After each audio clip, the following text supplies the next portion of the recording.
Quiero agradecer muy especialmente al doctor Alejandro Linares por haberme invitado a la instalación de este muy importante foro. Confieso que cuando vi el programa me moría de envidia de los estudiantes que están acá. Quisiera estar otra vez sentada en las aulas como estudiante de Derecho para tener el privilegio realmente de poder aquí participar durante 2 días oyendo a tanta gente realmente muy valiosa en lo que es el desarrollo del derecho constitucional en Colombia y en el exterior. Felicitaciones, señor presidente de la Corte Constitucional. Saludo a la presidenta del Consejo de Estado, doctora Lucy Janet Bermúdez, al presidente del Consejo Superior de la Judicatura, Edgar Sanabria, la presidenta de la Jurisdicción Especial para la Paz, doctora Patricia Linares, la ministra del Interior, encargada de funciones presidenciales, doctora Nancy Patricia Gutiérrez, la ministra de Justicia y del Derecho, Gloria María Borrero, al Procurador General de la Nación, Fernando Carrillo, al Contralor General de la República, Carlos Felipe Córdoba, al Alcalde Mayor de Bogotá, Enrique Peñalosa, a la Vicepresidenta de la Corte Constitucional, Gloria Estela Ortiz, a la Presidenta Ejecutiva de la Cámara de Comercio de Bogotá, doctora Mónica de Grave. También mis felicitaciones por este centro de convenciones, de verdad, a la altura de cualquier centro de convenciones internacional. Muchísimas felicitaciones. Saludo a los honorables magistrados, jueces, secretarios, funcionarios de las altas cortes que nos acompañan en esta mañana, a los rectores, decanos, miembros de la comunidad académica nacional y en particular a todos los académicos extranjeros que acompañan en el día de hoy, a los invitados especiales, al doctor Alfonso Gómez Méndez, a los amigos de los medios de comunicación y en especial, repito, a los estudiantes. Quiero realmente decir que la instalación de este 13º encuentro de la jurisdicción constitucional, la Corte Constitucional en perspectiva global, nos da la oportunidad de compartir con ustedes unas reflexiones sobre el papel que ha jugado nuestro Tribunal Constitucional en la realidad colombiana durante estos 27 primeros años de existencia, para intentar una aproximación a lo que debe ser, ojalá, en los próximos 27 años, para lograr la profundización de la democracia, la defensa del ordenamiento superior y, por supuesto, la realización de los derechos de todos los colombianos. No puedo dejar pasar esta oportunidad sin extender un saludo muy afectuoso a las magistradas que hoy componen la Corte Constitucional y en general las altas cortes, así como a las distintas mujeres que se desempeñan en la rama judicial. Si bien en la actualidad solamente son 3 las mujeres magistradas de la Corte, este es el número más alto que ha tenido en su vida institucional, por lo que esperamos que cuando se celebren los próximos 27 años, la proporción sea inversa y ojalá para entonces las mujeres tengan una mayoría evidente en este órgano constitucional. Pero también tengo que decir,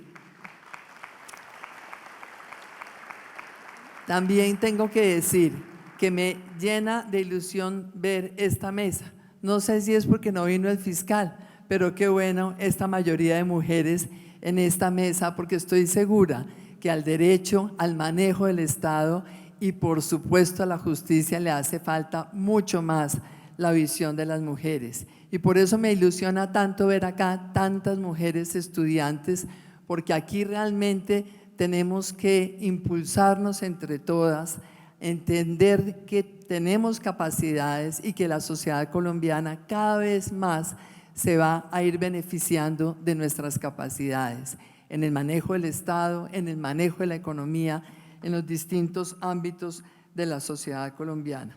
Sin duda, la aparición de la Corte Constitucional en el ordenamiento jurídico colombiano ha significado una transformación fundamental para nuestra tradición jurídica, para el desarrollo y entendimiento de la vida política incluso y de la sociedad, para encontrar un nuevo entendimiento de la democracia y la limitación del poder público, pero sobre todo para la realización de los derechos de los seres humanos.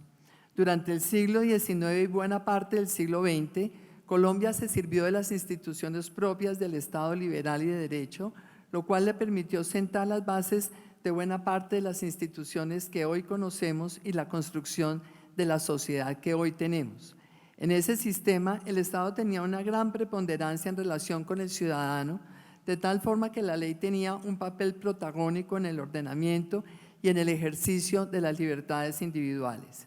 En vigencia de este sistema, la Constitución en materia de derechos no tenía un carácter vinculante directo, salvo en el evento en que la ley la desarrollara, tal y como lo establecía el artículo 52 superior, en concordancia con lo dispuesto en la Ley 153 del 87, que en su artículo séptimo dotó de fuerza legal al título tercero de la Constitución en relación con los derechos civiles y las garantías sociales.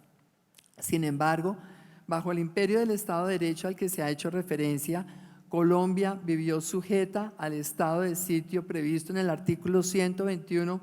de la Constitución, el cual atribuía al gobierno facultades legislativas, mientras que las causas que originaron su declaratoria subsistieran con la posibilidad de limitar derechos en ejercicio del citado instrumento. Así, Colombia se mantuvo en estado de sitio durante varias décadas. Sin lugar a dudas, este ordenamiento, con sus elementos positivos y negativos, prestó un importante servicio al país que se fue agotando hasta imponer la necesidad de su actualización,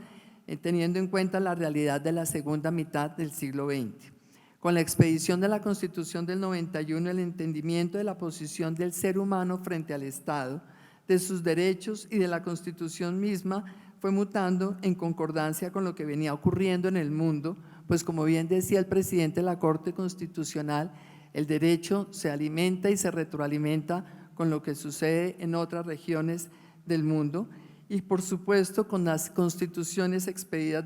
después de la Segunda Guerra Mundial para establecer entre nosotros el Estado social de derecho, organizado en forma de república unitaria, descentralizado,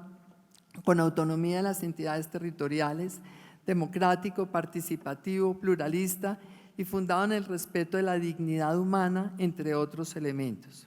En este contexto, la Asamblea Nacional Constituyente del 91 se debatió ante el temor de una politización del derecho por una nueva jurisdicción constitucional y el llamado por establecer un órgano que alimentara el balance institucional y los derechos fundamentales como máxima autoridad de interpretación constitucional.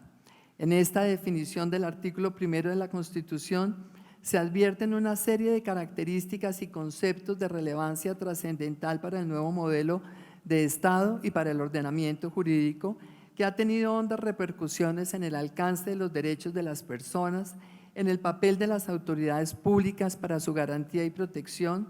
en la limitación del poder y en la configuración del ordenamiento territorial.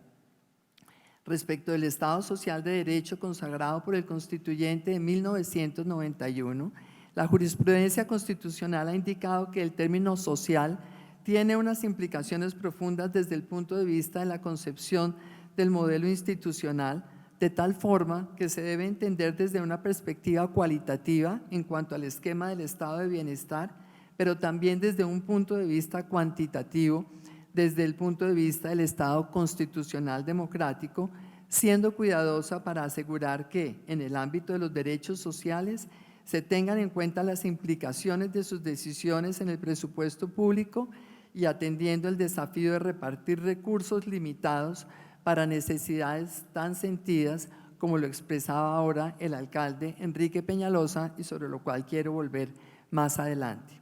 La Corte entendió desde el mismo inicio de su labor que el Estado social puede ser definido como el Estado que garantiza estándares mínimos de salario, alimentación, salud, habitación, educación, asegurados para todos los ciudadanos bajo la idea de derecho y no simplemente de caridad, como lo dice Wilecki. Es decir, la connotación social desde el punto de vista cuantitativo del concepto que se analiza garantiza estándares mínimos en cuanto a la satisfacción de derechos sociales o prestacionales, lo cual no significa que los derechos civiles y políticos no sean protegidos y garantizados en este tipo de organización estatal. En este aspecto, las autoridades del Estado social de derecho deben propender por la construcción de las condiciones indispensables para asegurar a todos los habitantes una vida digna dentro de las posibilidades económicas que estén a su alcance. Este es un punto absolutamente indispensable, porque debe haber, obviamente, en la aplicación de todos los principios constitucionales, esa racionalidad y esa proporcionalidad que tenga en cuenta la verdadera capacidad económica del Estado.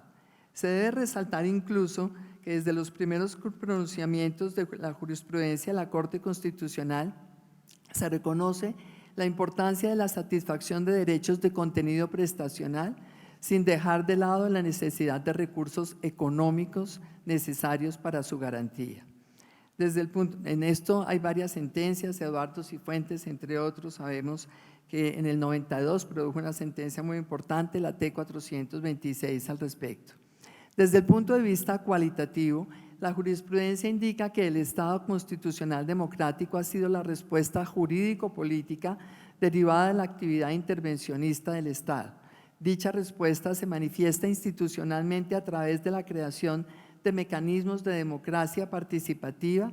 de control político y jurídico en el ejercicio del poder y sobre todo a través de la consagración de un catálogo de principios y derechos fundamentales que inspiran toda la interpretación y el funcionamiento de la organización política. La concepción cuantitativa y cualitativa del Estado social de derecho a las que se hace referencia cobran mayor relevancia cuando se introduce por mandato constitucional el concepto de la dignidad humana. La norma superior establece que Colombia es un Estado social de derecho fundado en el respeto a la dignidad de la persona humana. Será este el concepto el que en desarrollo de la jurisprudencia constitucional guíe a la Corte al estado actual de entendimiento de los derechos.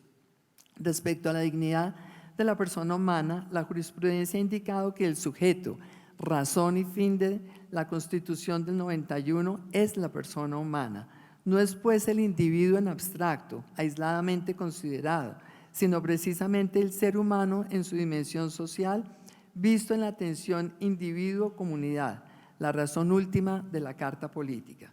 Para la Corte, la dignidad humana se concreta en el ejercicio de los derechos de las personas de tal forma que se les permita realizar sus capacidades y llevar una existencia con sentido, sin miedos que le impidan, por la carencia material de lo necesario para subsistir, llegar a su realización. Esto es de suma importancia para cualquier ser humano y tiene incidencia directa en el contenido y alcance de los derechos. Estos elementos han tenido una gran trascendencia para nuestro sistema jurídico, toda vez que en el modelo de Estado la Constitución ha adquirido entonces un carácter protagónico y hemos presenciado por ello lo que se denomina la teoría de la constitucionalización del derecho. Este fenómeno responde a un proceso de transformación del ordenamiento, al término del cual el ordenamiento en cuestión resulta totalmente impregnado por las normas constitucionales. La jurisprudencia de la Corte ha indicado que aquel fenómeno tiene origen precisamente en la Carta misma, en su artículo 4, en el que establece que la Constitución es norma de normas y se desprende de allí la noción de la supremacía constitucional, de tal manera que su carácter de fuente primaria del derecho colombiano se deriva de la misma Constitución. Tal concepción tiene repercusiones concretas en el ordenamiento jurídico, toda vez que en caso de incompatibilidad entre la Constitución y la ley u otra norma jurídica, se aplicarán siempre con prioridad las disposiciones constitucionales, tanto en cuanto al control abstracto como concreto de constitucionalidad, y regulan lo fundamental el ejercicio de las funciones por los órganos que componen las distintas ramas del poder público, todo lo cual revela el carácter vinculante del texto constitucional. Es precisamente gracias a este poder vinculante de la Constitución y a su alcance fijado por la Corte que el contenido del Estado social de derecho, la dignidad humana, los derechos fundamentales y la nueva concepción del poder y del ejercicio de las competencias atribuidas a las autoridades públicas han sido una realidad de nuestro ordenamiento jurídico y de nuestra sociedad. Es por esta razón, entre otras, que la Corte ha tenido un papel protagónico en la vida de los colombianos durante estos 27 años, que al vincular también el régimen constitucional con el derecho internacional, como lo mencionaba el presidente de la Corte, se ha convertido en un guardián de derechos humanos, siendo a su vez receptor de la experiencia de otros países, pero modelo también en muchos casos a otros países. Tenemos la confianza de que la Corte continuará en la protección de estos lineamientos como eje de nuestra vida constitucional. Ahora bien, ¿qué riesgos tiene la Corte Constitucional en el cumplimiento de sus funciones? Es relevante hacer énfasis en el desempeño de la Corte en el funcionamiento del sistema de equilibrio de poderes para limitar su ejercicio por parte de las demás ramas, no solo en sede del control abstracto de constitucionalidad, sino también del control concreto. En desarrollo de esa actividad merecen una mención especial algunas instituciones que la Corte Constitucional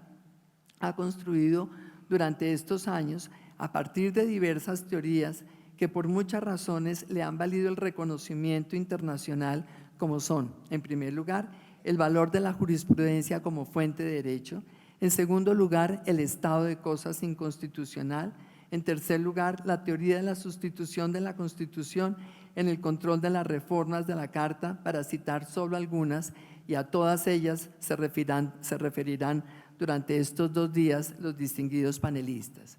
Por cuenta de las sentencias de la Corte, en un sistema de tradición continental, se abrió camino a la jurisprudencia como fuente del derecho vinculante, tanto en sus sentencias de constitucionalidad de normas jurídicas como de tutela para la protección de los derechos, y también como garantía del derecho de acceso a la administración de justicia, tema tan importante en ese último panel que habrá el día de mañana: acceso a la justicia y derecho a igualdad, por lo que para la solución de casos, los operadores judiciales, las autoridades administrativas y los litigantes no solamente deben acudir al derecho legislado, sino también a las reglas y subreglas contenidas en las sentencias que profieren los tribunales al resolver cuestiones específicas. Por otra parte, la Corte también desde sus primeros años de existencia consideró que cuando quiera que se encontrara generalizado un estado de violación de derechos en un sector específico, se podría declarar un estado de cosas inconstitucional, que por fortuna ha servido muchísimas veces para dictar órdenes en la formulación de políticas públicas hasta lograr la superación de la situación de la que se trate. A propósito del control de constitucionalidad de actos legislativos reformatorios de la Carta por vicios de procedimiento en su formación, la Corte elaboró la teoría de la sustitución, de conformidad con la cual el Congreso solo tiene competencia para reformar, pero no para sustituir la Constitución. Estas instituciones han significado en no pocos casos que la Corte garantice los derechos de las personas y limite de forma efectiva el ejercicio de las potestades públicas. Si bien la Corte ha sido cuidadosa de justificar siempre jurídica y teóricamente tales instituciones y su procedencia en cada caso, lo cierto es que han contribuido a incrementar el poder de este organismo en el sistema jurídico, político y democrático colombiano. La existencia de todas estas teorías también denota una fuerte tensión entre el poder de las mayorías representadas en el órgano de deliberación política por excelencia, que es el Congreso de la República, y la racionalidad en la adopción de las decisiones a la luz de límites jurídicos contenidos en el ordenamiento jurídico representado por la Corte Constitucional. Recordemos que en un régimen presidencialista como es el nuestro, la cabeza de la rama ejecutiva cuenta con amplias competencias que sin duda deben limitarse cuando sea necesario, política y jurídicamente, a partir de las competencias de los otros órganos o ramas del poder público, en el contexto del principio de separación de poderes y del sistema de pesos y contrapesos. El Estado social de derecho también se encuentra soportado en la libertad, en el reconocimiento de derechos inherentes y esenciales de las personas, como ya se indicó, en la existencia de los límites al poder y especialmente en la distribución de competencias bajo las cuales se ejerce la autoridad para conseguir que el poder desproporcionado del Estado se exprese dentro de los límites impuestos por el derecho. Gracias a la sujeción al derecho del ejercicio del poder del Estado, se impide que las competencias no regladas se ejerzan de manera arbitraria o autoritaria y como instrumento de opresión de la libertad. Así, la necesaria limitación del poder constituye la principal garantía para la realización de los derechos del ser humano, y esta concepción implica que las competencias de los tribunales constitucionales se deben ejercer con la máxima precaución y prudencia, como lo ha hecho sin duda la Corte durante estos 27 años de existencia, con los más estrictos y precisos términos previstos en la Constitución y con la conciencia de que el mínimo exceso siempre traerá como consecuencia la indignación ciudadana, la pérdida de legitimidad de las instituciones, la apertura del camino que conduce al desprestigio connatural a todo exceso de poder, tal y como ha ocurrido con los tribunales constitucionales de algunos países vecinos. La democracia constitucional es un sistema de valores que se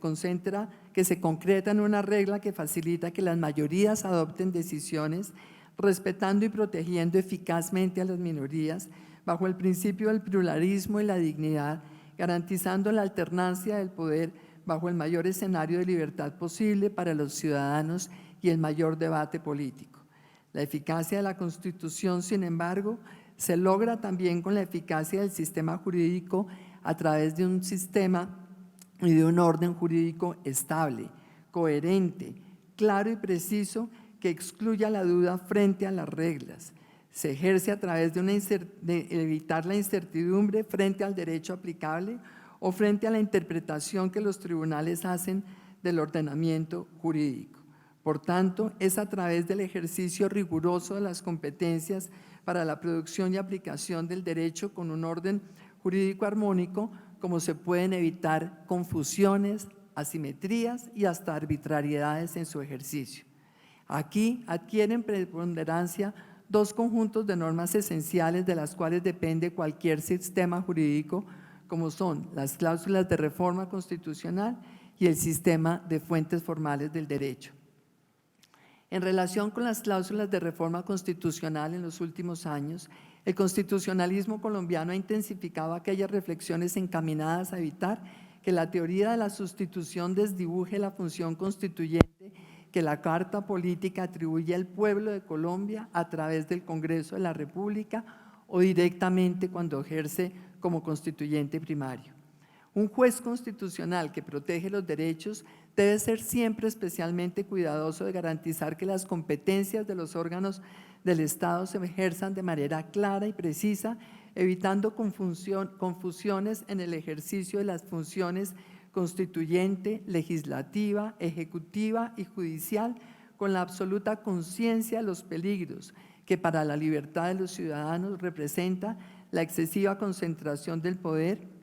e inclusive la invasión de las competencias. Personalmente, oyendo al alcalde, me impresionó conocer cómo por la decisión de un juez se pasa de tener esta desproporción entre 7.000 personas que recogen la basura en Bogotá y 22.000 personas que ejercen la actividad del reciclaje. Sin duda son providencias que se expiden con la mejor buena intención, pero también sin duda generan una gran confusión entre el ámbito de la justicia y también el ámbito de la administración.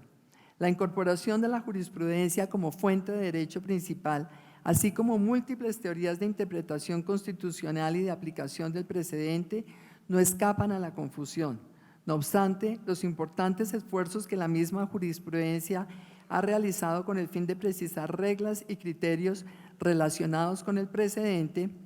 en un país donde tenemos 4 altas cortes que profieren miles de providencias de diferentes clases, tipos y categorías con distintas jurisdicciones y órganos de cierre, es necesario, yo diría, es urgente aclarar los conceptos, las metodologías, los criterios y los sistemas de organización y también de publicación de la jurisprudencia que expresa el derecho. De lo contrario, existe no solamente una gran confusión, sino una total incertidumbre y desconocimiento de cuál es el derecho aplicable en nuestro país. De las cláusulas de reforma de la Constitución y de las fuentes del derecho depende que el escudo de la seguridad jurídica proteja al ser humano contra la arbitrariedad y garantice siempre la libertad. Por esta razón, la seguridad jurídica y por supuesto la confianza legítima constituyen el valor indispensable y fundante para la realización de un derecho justo. En los próximos 27 años, no solo se requerirá que la Corte continúe por el camino del cuidado y de la prudencia que ha orientado su labor hasta hoy, sino que además se requiere que a partir de la sociedad que hemos construido y con fundamento en los principios y valores constitucionales, resuelva los problemas que se le planteen en un mundo cada vez más convulsionado, más dignificado, más individualista, más inmediatista, en un mundo en el que se requiere orientar a los ciudadanos respecto del entendimiento de sus derechos y obligaciones, y especialmente en el entendimiento de sus obligaciones frente al Estado y frente a la sociedad. Es menester también que nuestro tribunal continúe interpretando la Constitución de cara a la realidad política, económico, social y democrática colombiana. Lo anterior para lograr, como lo ha hecho durante estos 27 años, que la democracia y la vigencia de los derechos llegue a todos los ciudadanos en sus aspiraciones de realización personal, de libertad individual, de satisfacción de sus necesidades de salud, educación, trabajo, crecimiento y prosperidad, siempre en ese marco de la libertad. Sin embargo, quiero insistir en varias de las preguntas que hacía el alcalde. Cuando la Corte Constitucional hace efectivos los derechos de los ciudadanos, debemos siempre tener en cuenta hasta dónde puede hacer efectivos los derechos de cada uno de los ciudadanos. ¿Con qué recursos se pueden hacer efectivos esos derechos? ¿De qué manera solucionar las tensiones existentes entre los derechos individuales y el derecho colectivo y el derecho de la sociedad, que siempre debe primar sobre el derecho individual? ¿Cómo lograr ese mejor balance? En este propósito, la seguridad jurídica se constituye como un requisito indispensable para el desarrollo de la sociedad, de las garantías ciudadanas, del crecimiento y la generación de condiciones para la satisfacción de las necesidades de las personas, tarea en la que la Corte continuará siendo un faro indiscutible del cual nos sentimos orgullosos los colombianos. Yo quisiera cerrar señalando cómo para el gobierno del presidente Iván Duque es fundamental ese trabajo armónico entre las ramas del poder público, porque no se trata, señor presidente de la Corte Constitucional, de hacer más o de hacer menos, es de hacerlo más predecible, es de hacerlo más estable, es de hacerlo más ponderado, es de hacerlo con criterios que sean suficientemente conocidos y claros, de priorización, de racionalidad, de proporcionalidad, de realismo económico. De tal manera que por esa razón el jefe de Estado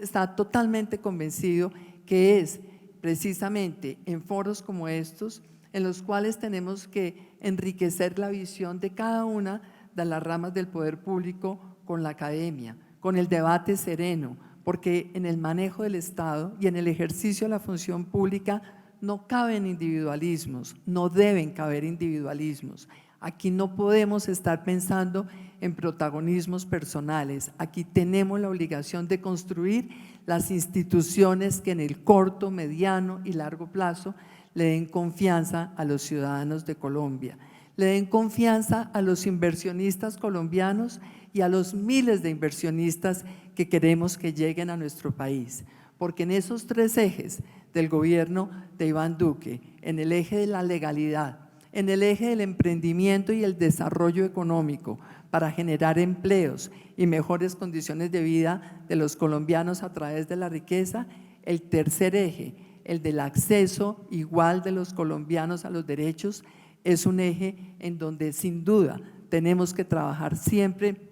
de la mano del Poder Judicial. Y por esa razón yo quiero hacer acá un llamado muy cordial, muy respetuoso a todos, para que trabajemos juntos las tres ramas del poder público, dentro de la individualidad, pero también dentro de la responsabilidad de construir instituciones, de ganar en legitimidad frente a los ciudadanos, de hacer que haya mayor confianza en el Estado colombiano, que trabajemos juntos para sacar adelante la reforma a la justicia que se ha aplazado tantísimas veces, la reforma a la política y la reforma electoral, que constituyen los tres ejes esenciales de ese fortalecimiento del Estado para lograr que la democracia colombiana sea cada vez más profunda, más sostenible y muchísimo más creíble, y por supuesto para evitarle a Colombia cualquier riesgo, como la tragedia que viven nuestros vecinos y que vive particularmente Venezuela en el día de hoy. Muchas gracias.